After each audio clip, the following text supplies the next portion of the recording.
Hola, hola, bueno, bienvenidos, bienvenidas a este segundo encuentro del curso Autogestión en Salud. Hoy vamos a hablar de alimentos antiinflamatorios o, como más me gusta llamarles, alimentos de alta vibración.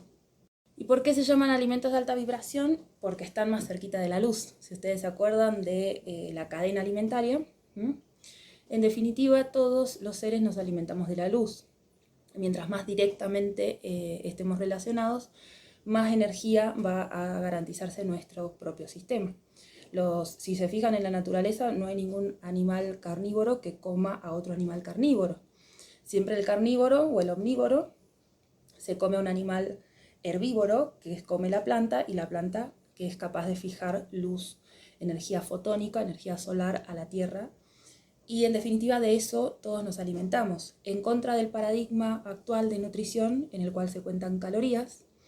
Yo les propongo abrirse a otros paradigmas en donde las calorías tanto no importan, así tampoco la cantidad de X nutriente, ni tampoco valorar eso en un laboratorio, sino más bien pensar en la carga energética vibracional que tienen los alimentos y cómo eso influye en nuestro estado vibracional de nuestro ser, de nuestra alma, y que miramos como parámetros de referencia otras cosas diferentes a lo numerológico, diferentes a lo cuantitativo y más hacia lo cualitativo.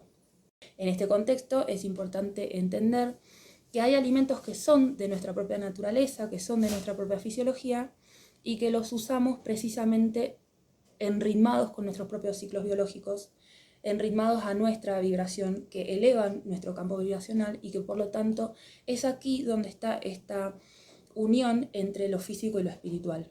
Si nosotros podemos alimentarnos de aquellos alimentos, precisamente de aquellas componentes de la naturaleza, del reino vegetal, que tienen la capacidad de fijar luz, nosotros a través de ellos fijamos luz, eleva nuestra frecuencia, eleva nuestro campo vibracional y por lo tanto tenemos mejor comunicación con esas áreas invisibles de nuestro cuerpo, ¿sí? Con el área mental, con el área emocional, álmica y espiritual. Entonces ya partimos de la base de que cuando nos alimentamos, no alimentamos el cuerpo físico y que por eso tampoco son viables los mecanismos o los parámetros de referencia que miden cuantitativamente cuestiones del cuerpo físico.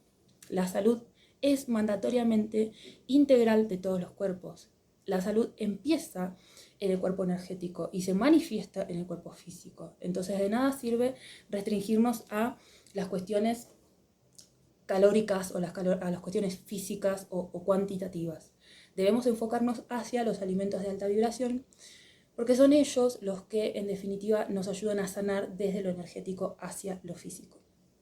Entonces, si bien pretendo que vayamos trascendiendo la dualidad de esta dimensión, porque a eso vinimos y eso estamos experimentando, podemos integrar como dos dualidades que ocurren en nuestro cuerpo físico, que son como podríamos decir dos círculos viciosos que se alimentan o se retroalimentan, digamos, en negativo o que se retroalimentan en positivo.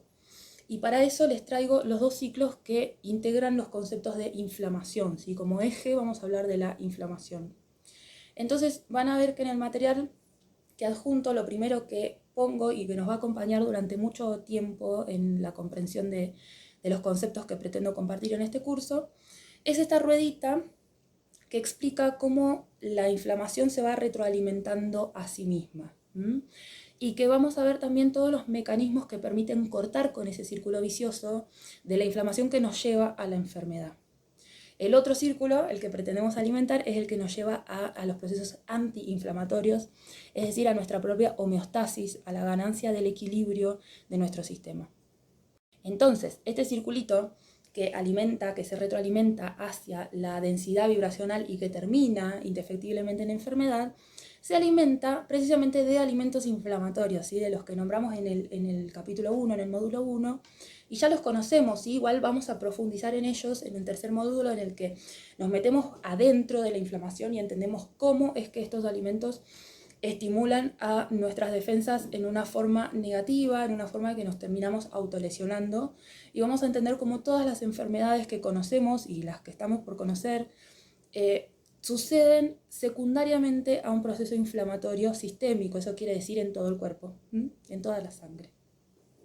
Entonces ahora solo por nombrarlos, recordar que aquellos alimentos procesados, industrializados, refinados, como harinas, lácteos, carnes, azúcares artificiales y todo lo que sea artificial, en definitiva va a estimular a nuestra inflamación, va a querer salir del cuerpo, nuestro cuerpo va a reconocer que eso no pertenece a nuestra naturaleza y va a activar mecanismos inflamatorios para extraerlos fuera de nuestro organismo.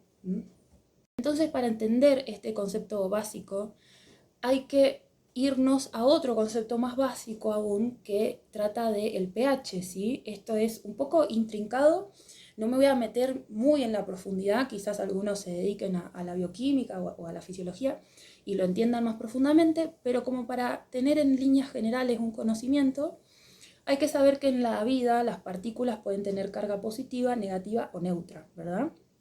Bueno, las cargas positivas, cuando abundan en un medio, las cargas positivas, esto quiere decir que los electrones están cargados positivamente, los átomos, perdón, están cargados positivamente porque les falta un electrón, entonces tienen una carga positiva y cuando abundan las cargas positivas en determinado medio, decimos que ese medio tiene un pH alcalino. Si hay la misma cantidad de cargas positivas que negativas, decimos que tiene un pH neutro. Y si abundan las partículas con carga negativa, decimos que tiene un pH ácido. Esa es una medida de referencia. Se puede explicar más con términos bioquímicos y matemáticos, pero no viene al caso. Lo importante es que recuerden esta medida, este balance, y que sepan que nosotros tenemos un área del cuerpo que tiene predominancia alcalina y un área que tiene predominancia ácida. Lo importante de recordar, ¿por qué es importante saber qué reacción de pH va a generar los alimentos en mi sangre? Porque básicamente de eso es de lo que se alimenta nuestro sistema para defenderse. Para poder mantener el equilibrio de nuestra salud, lo cual tiene un nombre en fisiología, se llama homeostasis, participan muchísimas funciones corporales, ¿sí? Funciones de nuestro sistema nervioso, de nuestro sistema endocrino, de nuestro sistema digestivo. Todos los sistemas que nos componen trabajan para el equilibrio, ¿sí? La salud depende del equilibrio y por lo tanto de esta palabra mágica llamada homeostasis. Entonces, nosotros tenemos adentro dos grandes compartimentos, ¿sí? Algo que nosotros llamamos compartimento intraluminal. Eso quiere decir que es todo la luz intestinal, ¿sí? Todo desde la boca, desde la cavidad bucal hasta la cavidad anal, todo el lumen que se llama la luz abdominal, intragastrointestinal. Toda esa luz debe tener un pH ácido y eso tiene sentido en relación a que el pH ácido le hace bastante mal a el grupo de bacterias, hongos y parásitos que nos pueden enfermar. ¿Sí? La mayoría de las bacterias patógenas pueden morir en un pH ácido. De hecho, adentro de nuestro estómago el pH es tan ácido que llega a niveles bajísimos, niveles de 1 o 2 de pH. Es lo más ácido que existe.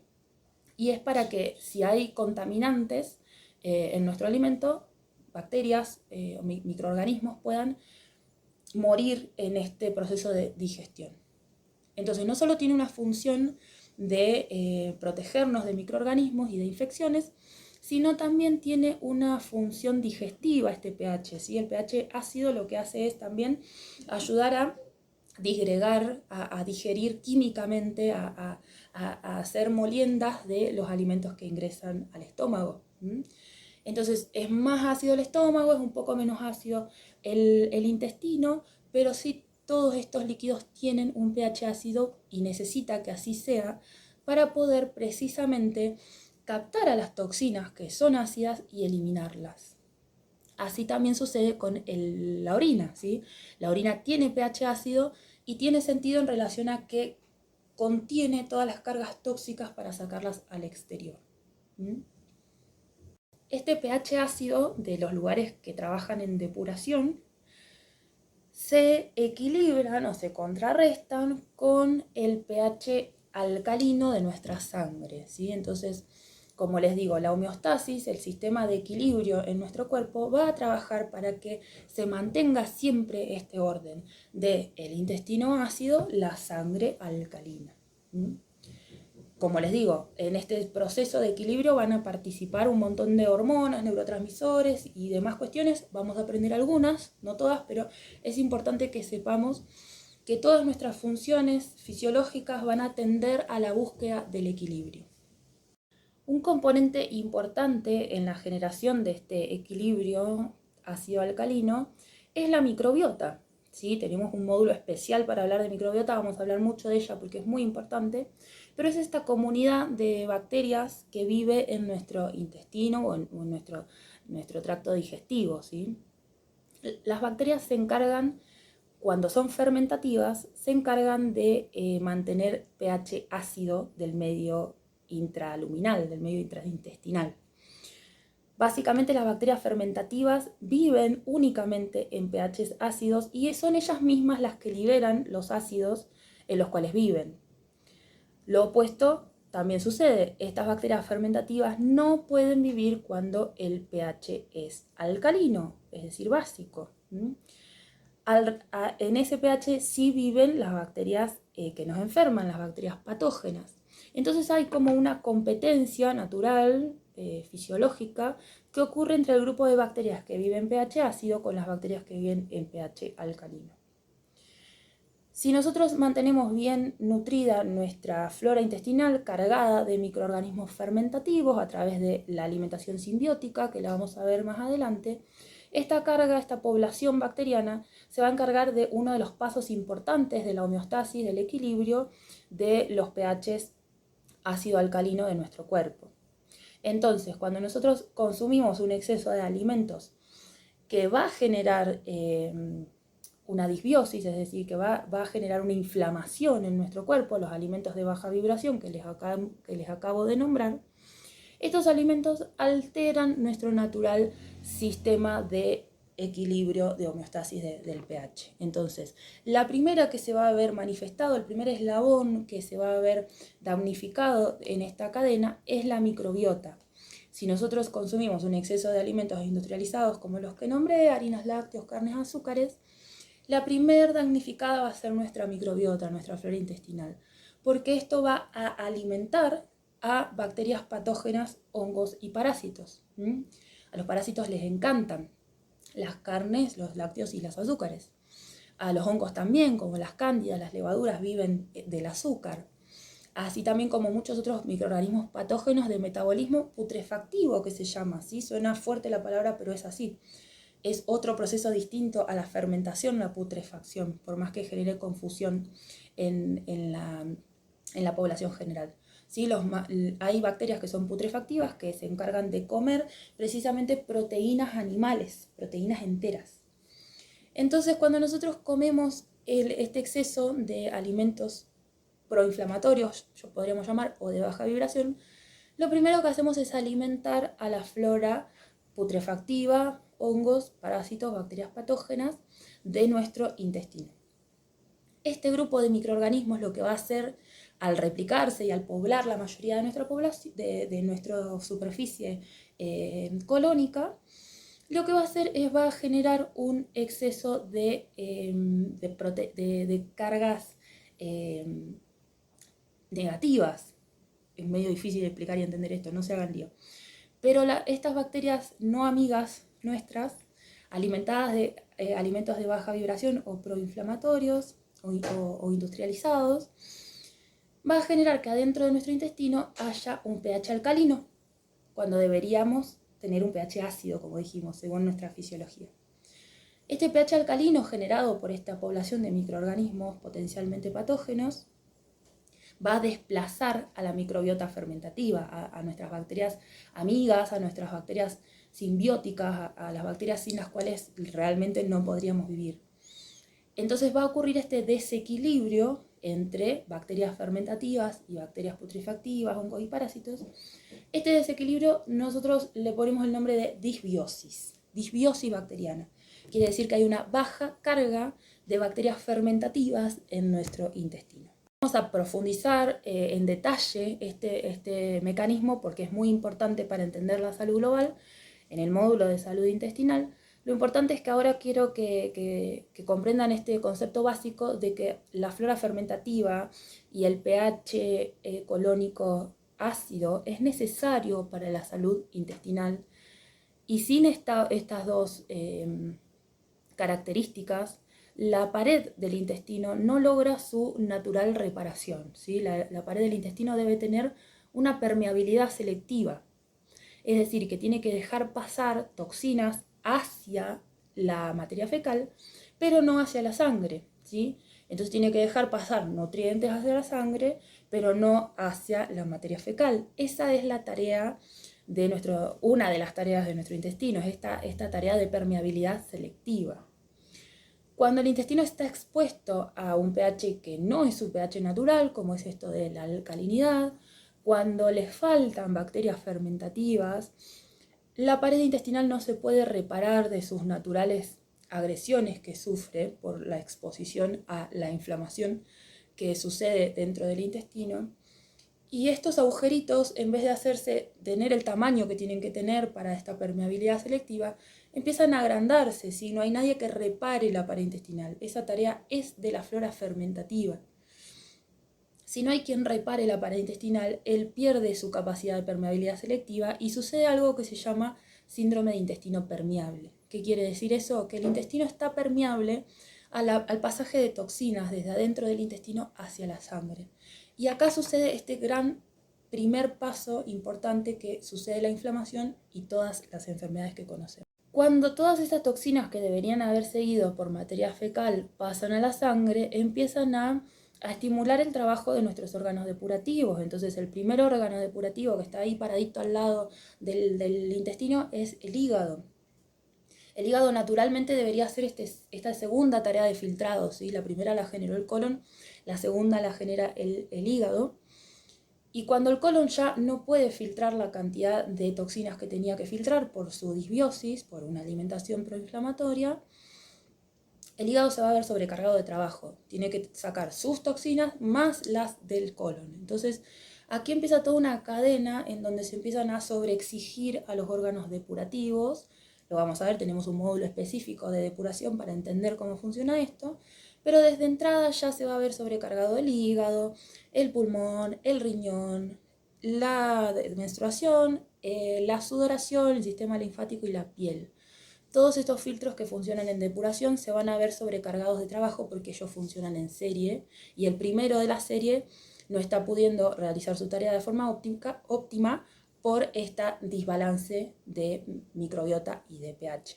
Entonces este aflujo de material de toxinas que sobrecarga el hígado y van a empezar a pasar a la sangre, ¿qué van a hacer? Lo opuesto a lo natural. Lo natural era que la sangre tuviera un pH alcalino, y ahora están viniendo cargas tóxicas del intestino y están alterando el pH, ¿sí? Están generando acidemia. ¿Eso qué quiere decir? pH ácido en la sangre. El pH ácido en la sangre es algo que nuestro cerebro más primitivo, nuestro bulbo raquídeo, sin ni siquiera pasar por nuestra conciencia, es un mecanismo de supervivencia que está anclado en lo más antiguo de nuestro cerebro. Hay sensores de pH y sensores de gases, porque los gases, el oxígeno y el dióxido de carbono, también participan en el equilibrio de pH. Entonces tenemos sensores para detectar CO2 y para detectar cargas de pH ácido. Entonces nuestro cerebro detecta que nuestra sangre está ácida, y lo que hace es empezar a activar el primer mecanismo de equilibrio de pH, que es la respiración. Sí, hay muchas formas, en esta homeostasis hay muchos parámetros involucrados, pero el mecanismo que más rápido devuelve el pH a la normalidad es la respiración. Nosotros podemos tener respiración que nos ayude a alcalinizar o respiración que nos ayude a acidificar la sangre. Cuando nosotros sucede algo que nosotros llamamos lavamos CO2. ¿Qué quiere decir eso? Empezamos a disminuir la carga de CO2, lo hacemos para equilibrar el pH. Entonces nuestros pulmones empiezan a hiperventilar ante una sangre ácida en respuesta a una orden vulvar inconsciente de supervivencia para eliminar por pulmones CO2 y llegar a el equilibrio de pH en la sangre, ¿sí? Esto es algo que es una respuesta innata que se llama respiración alcalótica o alcalosis compensatoria respiratoria, ¿sí? Es re complejo, esto se estudia en medicina avanzada, además nosotros en terapia intensiva trabajábamos mucho con estas mediciones porque la persona ya no tiene más su respuesta natural pulmonar y nosotros lo tenemos que medir en una máquina, ¿sí? El ventilador, la asistencia ventilatoria. Entonces para nosotros en terapia intensiva era muy importante saber los gases para regular las máquinas. Nosotros cuando estamos conscientes y vivos y despiertos no necesitamos ninguna máquina, tenemos una máquina interna que es el bulbo raquídeo que ante la presencia de ácidos en sangre empieza a hiperventilar, o sea, a respirar más rápido y más superficial, a usar más la parte superior de los pulmones y no tanto la parte básica de los pulmones. Como cuando hacemos ejercicio y nos agitamos o nos ponemos nerviosos y empezamos a respirar rapidito y desde acá arriba. Y esa es una respuesta respiratoria compensatoria a la acidosis en sangre. ¿Qué más va a pasar con un pH ácido en la sangre?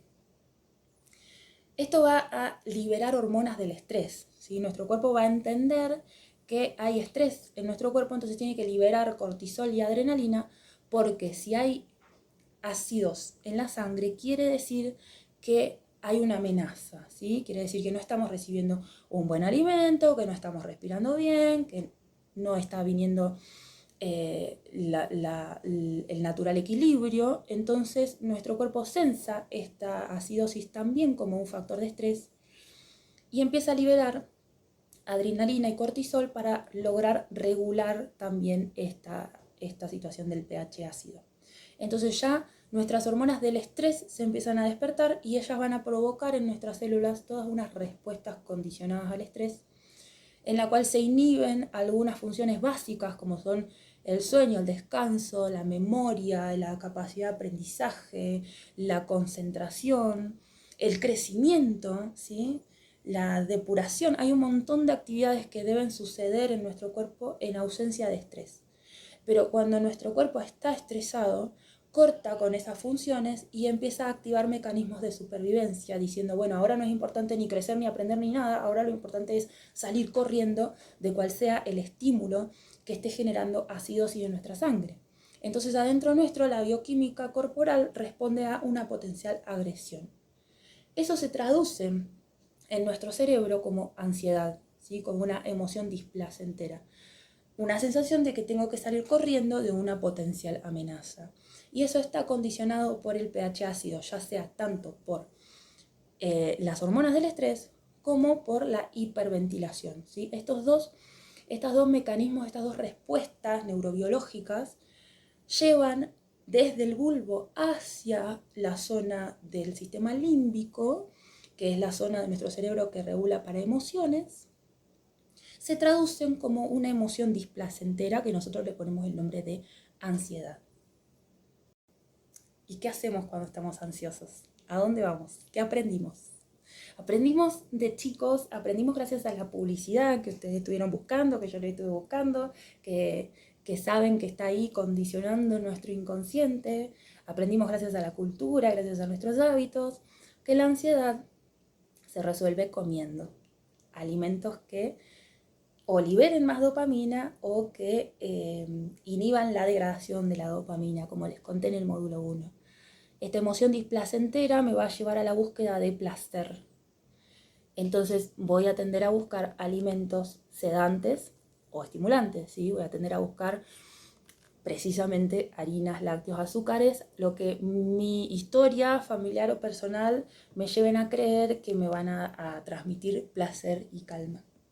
El problema de esta respuesta es que es muy corta, ¿sí? Yo si estoy en estado de ansiedad, me como una harina, buenísimo, por unas horas se me pasa la ansiedad, me libera opioides en el cerebro, pero dentro de pocas horas eso va a volver a tener un pico negativo, un descenso de la dopamina y de la glucemia, y mi cuerpo nuevamente va a experimentar ansiedad, displacer, disbiosis, acidosis. Todo lo que aprendimos, el círculo se vuelve a retroalimentar. Vuelvo a comer harina porque estoy ansiosa, vuelvo a alimentar los parásitos, vuelvo a tener disbiosis, vuelvo a tener síndrome de intestino permeable, vuelvo a tener toxinas en sangre, vuelvo a recargar mi sistema depurativo, vuelvo a desencadenar respuestas respiratorias y respuestas emocionales que me acomoden al estrés que eso significa para mi cuerpo.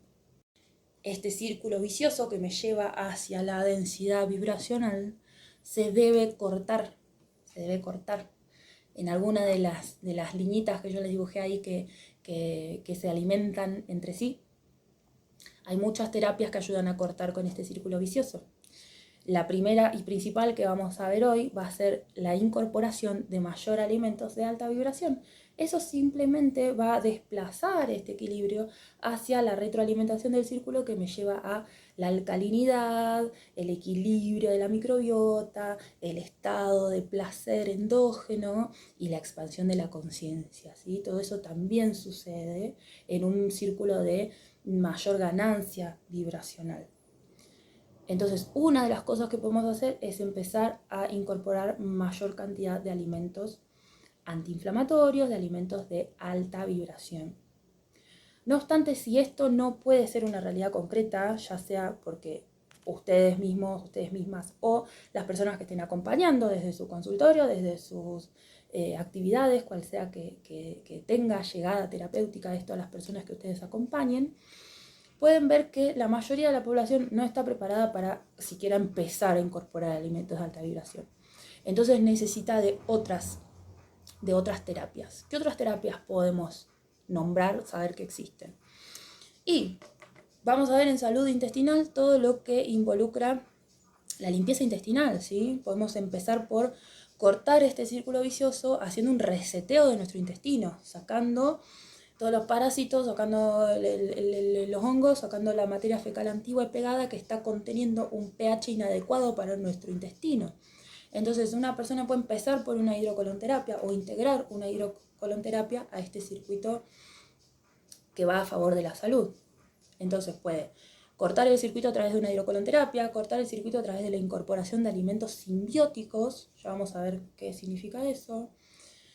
Puede cortar con el circuito a través de la incorporación de hábitos depurativos, porque como dijimos, las depuraciones limpian la sangre, ¿sí? Es estimular, es acompañar a los riñones, acompañar al útero, acompañar al hígado, acompañar al sistema linfático, acompañar a la piel, para que puedan depurar, sacar de la sangre esa carga tóxica. Entonces podemos hacer depuraciones o ayunos. El ayuno es un concepto que engloba a la depuración, engloba a todas las terapias antiinflamatorias, engloba a todo lo que va a tender a generar el equilibrio, la homeostasis, engloba a las emociones placenteras, engloba a la dopamina, ¿sí? El ayuno es un bonus track, es un comodín cuando estamos jugando a este juego que corta con este círculo vicioso en muchas áreas, ¿sí? Pero bueno, este es solo el módulo 2 de este curso. Acá solamente les estoy nombrando todo lo que podemos hacer. Vamos a tener un módulo específico para cada una de estas medidas terapéuticas. Y más allá del cuerpo físico, las terapias holísticas, emocionales, las terapias que me ayudan a reprogramar mi cerebro, para cortar con esta conducta de ir a buscar el placer exclusivamente en la comida. Si estamos en esa bolita que me lleva hacia el resarcimiento emocional dopaminérgico en la comida, si nosotros entrenamos a nuestro cerebro, nos entrenamos a nosotros mismos para desprogramar esta conducta, buscando su origen, e instalar nuevas conductas que me lleven a la estimulación de dopamina sin pasar por el alimento, todas estas terapias holísticas también tienen función, también sirven. Como lo nombramos, el ayuno es una de ellas, pero también todo lo que tenga que ver con la bioneuroemoción, las constelaciones familiares, la apertura de registros, todo lo que nos lleve a conocernos más para poder soltar estas conductas de búsqueda de resarcimiento en las comidas, sobre todo porque son conductas aniñadas o infantiles Y no quiere decir que tengamos que negarlas, sino más bien integrarlas y escuchar a la niña o el niño interno o interna que busca un resarcimiento como cuando tomaba la teta, ¿no? Cuando nosotros éramos bebés, ante cualquier estímulo displacentero, todo se solucionaba con la teta porque la teta era nutrición física, pero también emocional. Y de adultos hacemos un poco lo mismo sin darnos cuenta. Entonces, educar a nuestro niño o niña interna, autocriarnos, automaternarnos, autopaternarnos y enseñarnos otros caminos al placer es realmente pasar por un destete amoroso, ese que quizás no tuvimos cuando éramos niñas porque nuestras mamás no tenían esta información. Entonces ahora nos toca a nosotros hacer un destete amoroso de esas conductas que buscan resarcirnos emocionalmente a través de alimentos inflamatorios, pero que como estamos aprendiendo ahora, llevan a un círculo vicioso que puede terminar en enfermedad. Como les dije antes, vamos a tener un espacio para hablar, debatir, aprender, integrar cada una de estas terapias que funcionan como un corte al círculo vicioso descendente en vibración. Vamos a darle espacios a todas y cada una de ellas. Hoy le vamos a dar un espacio a los alimentos de alta vibración.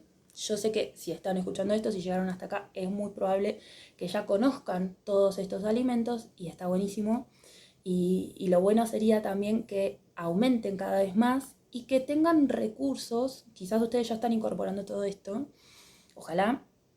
Si no están aprendiendo ningún alimento nuevo de este listado, lo que creo que es nuevo y lo que me interesa que integren y compartan con otros, que se encarguen también ustedes de ser replicadores y educadores, es el fundamento. ¿Sí? El fundamento de la nutrición del cuerpo energético por sobre todas las cosas, por sobre el cuerpo físico como consecuencia. ¿Sí? Que le pierdan el miedo a las carencias nutricionales, o de alimenticias o de vitaminas, porque esa es la punta del iceberg. Que se centren y se focalicen en aumentar los alimentos de alta vibración. Y que si alguno de ustedes se dedica al acompañamiento terapéutico de otras personas o lo piensa para un futuro, sepa que todas las medidas que vamos a aprender son importantes y que a veces uno quiere empezar por la alimentación o compartir una alimentación que a uno le hace bien, pero el resto de la población no está preparada, entonces necesita empezar por una terapia emocional o por una terapia depurativa o por un ayuno, como hago yo, muchos de acá creo que me conocen, y yo integro bastante de esto en los grupos de ayuno, porque siento que abordo varias áreas de este círculo vicioso. El día que esté en un lugar físico, integraré también la parte depurativa concreta como la hidroconoterapia, pero ahora, desde acá, lo que puedo hacer es esto de los grupos en los cuales integro varias de las herramientas que cortan con este círculo vicioso y por eso es efectiva la terapia. Entonces, si ustedes están acompañando a otros, lo que importa es que sepan es que no todas las personas están dispuestas a integrar los alimentos de alta vibración porque necesitan que se acompañen de las otras herramientas, ¿sí? Porque están empastados en un círculo y necesitan integrar varias herramientas que corten con este círculo. Entonces, no siempre se puede solo a partir del alimento. No obstante, hoy vamos a hacer ese listado de alimentos que siento que todos necesitamos empezar a incorporar y que aunque sea de a poquito, va abriendo la puertita a la luz y a veces llega uno, y después llega otro, y después llega otro, y después llega otro, y las personas pueden empezar a incorporar este grupo de alimentos de alta vibración y por una cuestión metafísica o física o matemática, simplemente esta vibración va a ir desplazando a la otra. ¿Sí? Entonces, a veces no hay que esperar resultados a corto plazo, no hay una dirección lineal entre me como brote, me ilumino, no es así. Tengo que pasar por todo el circuito, pero empezar a incorporar estos alimentos, no solo para ustedes, sino para quienes acompañen, sepan este fundamento, que van a ser como gotitas de luz que se tienen que ir implantando para aumentar el campo vibracional y eso va a ir ayudando a que la persona de a poco vaya despertando en su empoderamiento, en su autogestión. Y lo abordo desde este paradigma, desde la nutrición del cuerpo energético, más que de una nutrición física que tenga alguna respuesta lineal, ¿sí? No es lineal, es circular, es elíptica, es infinita y es energética, es espiritual. La explicación, el fundamento de por qué los alimentos de luz terminan por generarnos un mayor estado de bienestar, de armonía, de conciencia y por lo tanto de salud. Bueno, básicamente ya lo sabemos, los alimentos que tienen mayor carga vibracional son los alimentos que se pueden comer crudos, porque tienen directamente conexión con la luz solar. Si los tenemos que cocinar, ya perdemos un montón de energía, de fotones, de vibraciones en ese alimento. Entonces, la base de la pirámide alimenticia del hippie espiritualoide, la base nuestra es el crudiveganismo, porque es una alimentación depurativa. Depurativa por sí misma. Ya el hecho de incorporar frutas y verduras y semillas crudas ya empieza a actuar en nuestro cuerpo elevando nuestra vibración, como en primera instancia, ¿no? Después tenemos que ver en una segunda instancia, como les decía, el origen, si es orgánico, si es inorgánico, si es hidropónico, si la tierra está nutrida. Entonces eso lo veremos, lo integraremos en una segunda vuelta de espiral. Por la base, por empezar, lo que tengamos acceso, hay que empezar por ahí. Hay que hacer lo mejor que podemos con lo que tenemos. Y si lo que tenemos son frutas y verduras de la verdulería, empecemos por ahí. Después iremos gestionando nuestras propias huertas. Para eso hay que romper aún más con el capitalismo que nos tenga ocupado en otra cosa distinta a ocuparnos de la tierra, ¿sí? La tierra debería ser la base. Entonces, frutas, verduras y semillas crudas no solo elevan nuestra vibración por estar cerquita del sol, sino también actúan como prebióticos. Eso quiere decir que le dan comidita a las bacterias fermentativas que van a poblar nuestro intestino y van a mantener este equilibrio de pH intraluminal, reparar el intestino, etcétera, etcétera. Entonces nosotros podemos empezar por comer bacterias, pero si no comemos comida de bacterias, las bacterias fermentativas no pueden vivir. Entonces los prebióticos son importantes. Y los prebióticos vienen de las frutas, verduras y semillas crudas porque tienen celulosa, ¿sí? Tienen un tipo de azúcar complejo, la celulosa, que nosotros no podemos digerir y ellos sí. Y gracias a ellos la digerimos. Entonces esa vendría a ser como la base. ¿Cómo incorporarlas? Y, por ejemplo, las verduras crudas son importantes desde no solo las ensaladas, entonces que por lo menos en nuestra alimentación cotidiana haya un plato de verduras crudas en todas nuestras comidas abundantes y un plato de ensalada, un plato de fruta en nuestros desayunos y meriendas. También podemos avanzar un poco más allá y empezar a incorporar, si todavía no empezaron, este es el momento, y si ya empezaron, ya tienen fundamentos para compartirlo con más gente interesada. Hay que avanzar hacia los jugos verdes, que como les ponía en el documento, tienen mucho valor tanto depurativo como nutricional, ¿sí? Van a alcalinizar, oxigenar, estimular el trabajo del hígado y del riñón. Entonces son alimenticios, son depurativos. Los usamos para alimentarnos, los usamos para depurar el cuerpo, los usamos para tratar y prevenir anemias por la gran cantidad de clorofila que contienen. Y esto seguro que ya lo saben, pero la sangre vegetal es la misma que la sangre animal y que la sangre humana. Entonces la base estructural bioquímica de la sangre vegetal nosotros la necesitamos para formar nuestra propia sangre.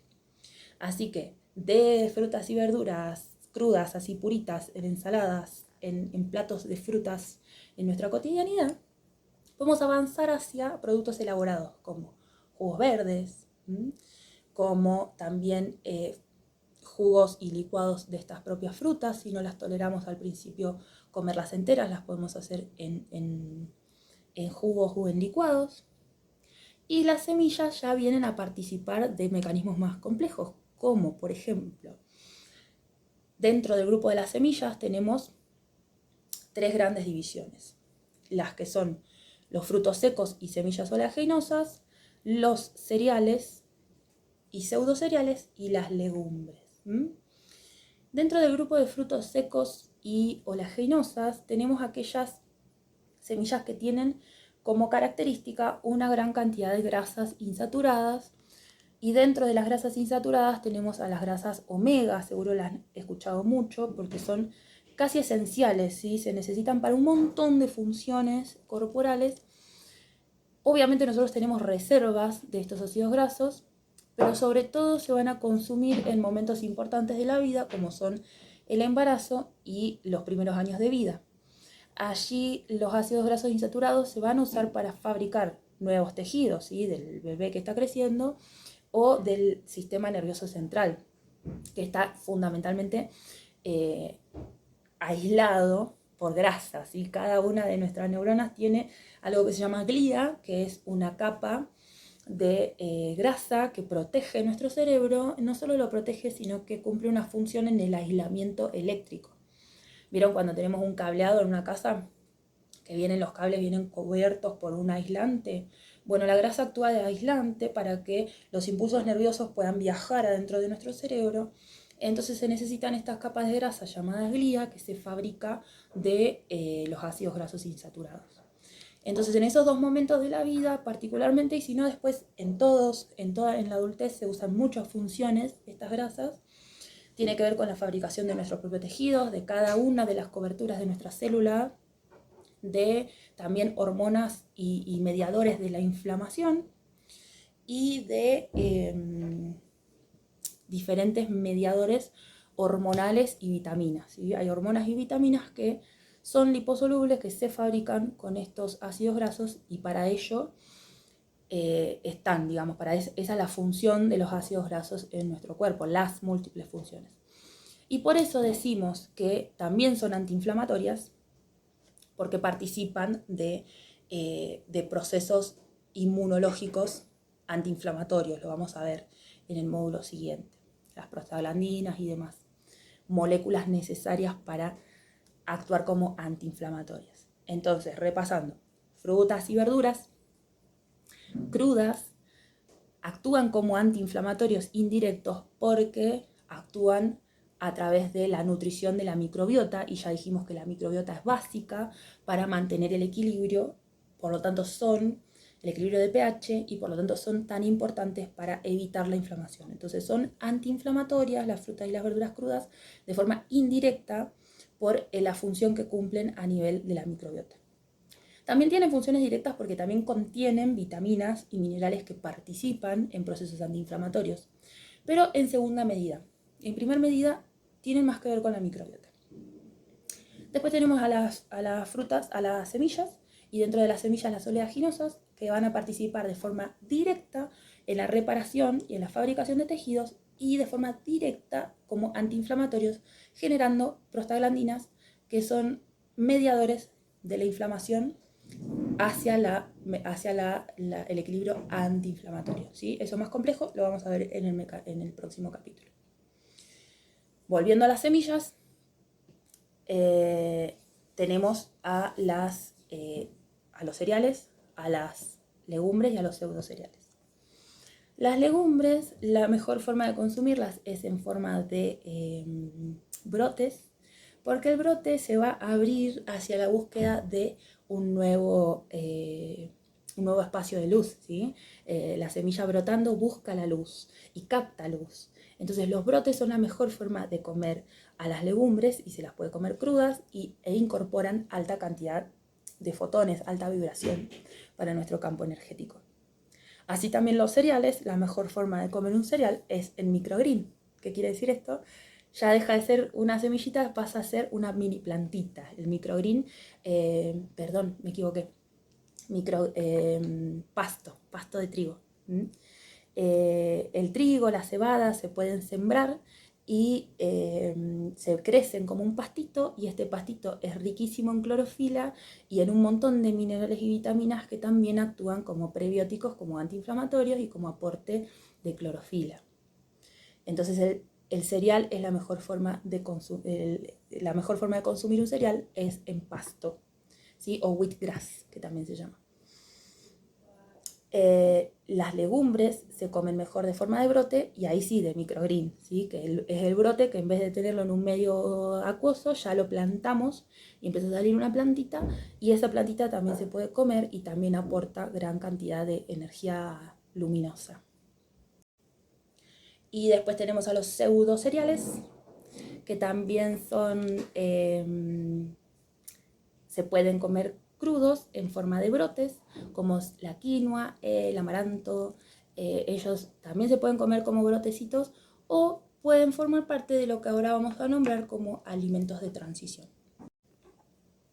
Los alimentos de transición son aquellos que usamos para llegar a una alimentación más antiinflamatoria, más de alta vibración, cuando tenemos enfrente a una persona o nosotros mismos venimos de una alimentación muy inflamatoria y necesitamos transicionar, necesitamos llegar a esos espacios de luz de forma progresiva, ¿sí? Porque si no, a veces que no llegamos por diferencia vibracional, ¿sí?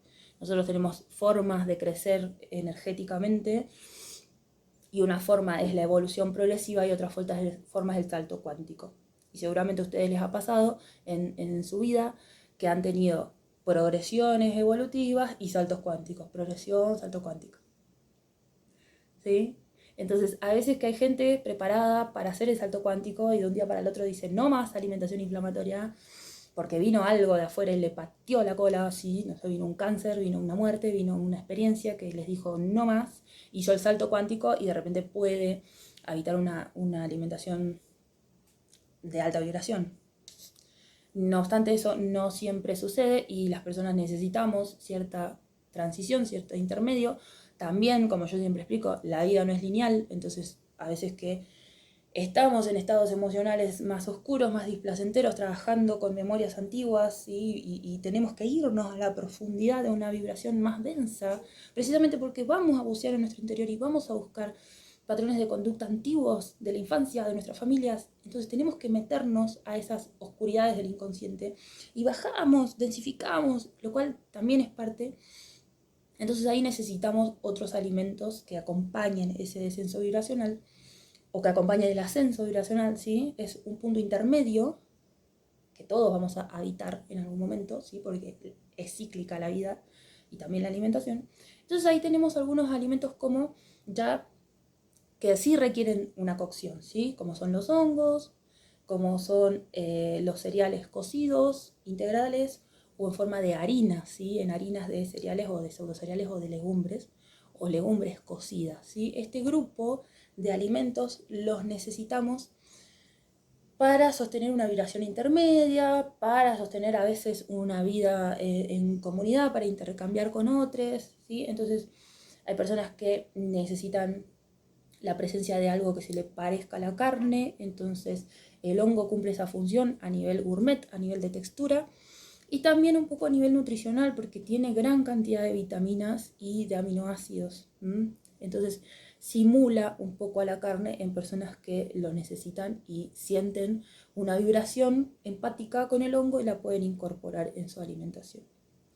También están los cereales integrales, los pseudocereales o las legumbres cocidas, que las necesitamos a veces para que cumpla esa parte más densa del alimento. No obstante, dentro de ese grupo siempre mejor elegir las legumbres o los pseudocereales porque gracias a su contenido de fibra también actúan un poco como prebióticos y también su cantidad de celulosa sirve para alimentar a las bacterias. Entonces, tienen una mayor función que los cereales, por más integrales que sean, ya sea enteros o en harinas. Estos sí que no tienen ninguna función energética, es simplemente almidón y no nos alimenta a ninguno de los cuerpos, la verdad.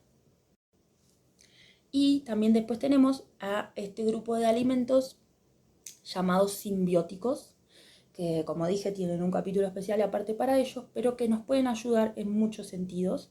No solo incorporar de forma directa un probiótico o un simbiótico, o sea, alimentos que contengan bacterias fermentativas, sino que también podemos usar a las bacterias fermentativas a nuestro favor para el uso de cereales que no nos hacen bien, como dije. Entonces, en nuestra cultura ocupa mucho espacio las harinas, ¿no? Ocupan mucho espacio para lo social, para la integración, para ir a visitar a tu mamá. Hay como una cuestión ahí con las harinas y también con lo que generan en nuestro cerebro y demás. Entonces, incorporar a las bacterias como posbióticos, es decir, fermentando los cereales, es también un excelente alimento de transición, ya que la bacteria lo que va a hacer con el cereal es quitarle gran parte de las sustancias que a nosotros nos dañan, como por ejemplo el gluten. Como dije, todo lo que es simbiótica lo voy a contar en salud digestiva, porque son un montón de alimentos y están buenísimos. Solo quiero que sepan que los incluimos adentro de lo que es este gran grupo de alimentos que nombramos como de alta vibración y por consecuencia antiinflamatorios. Hay un grupito especial de alimentos antiinflamatorios que son especialmente terapéuticos. Entonces, nosotros podemos mantener un estado basal de alimentos antiinflamatorios a través del consumo de todo esto que nombré, que ahora podemos hacer un repaso y ordenarlo, pero básicamente este grupo de frutas, verduras y semillas crudas en todas sus formas pueden ser la base de nuestra alimentación.